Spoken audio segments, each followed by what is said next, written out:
নিয়ে চলে এসেছি ওয়াটা ইরিনেডে। অনেক দিন পর জানি মিস করছিলে, তাই তোমাদের জন্য শুধুমাত্র ওয়াটা ইরিনেডে নিয়ে চলে এলাম। তোমরা সবাই জানো আমি একটু খাদ্যপ্রিয় মানুষ, আর আজকে সারাদিনটা আমার একদম মনের মতো খাবার হয়েছিল, যার জন্য ভাবলাম তোমাদের সাথে শেয়ার করাই যাক। যাই হোক, সকালবেলা নিয়ে বসেছি আলুর তরকারি, ভাত আর ডিম ভাজা, সবই ছিল কিন্তু গরম গরম।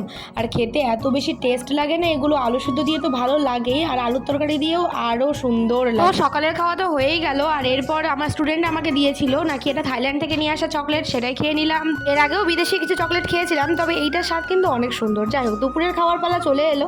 দুপুরে রান্না হয়েছিল চিকেন, আর চিকেনের লেগ পিসটা তো আমার পাতেই পড়বে, আর কারোর পাতে যাবে না। তো যাই হোক, এত ভাট বকা বাদ দিই, এবার চলো খেয়ে নিই। আর এই চিকেনের লেগ পিসটা এরকম করে খেতে যা লাগে না, চিকেনের লেগ পিসটা যদি না পাওয়া যায় তাহলে চিকেনের স্বাদটাই মনে হয় বাকি থেকে যায়। যাই হোক, আমার মতো কারোর মনে হয় অবশ্যই জানিও। আর এরপর আমি সন্ধ্যাবেলা গেছিলাম আবার পড়াতে, সেখানে আমাকে স্টুডেন্টের মা দিয়ে দিয়েছিল মোমো।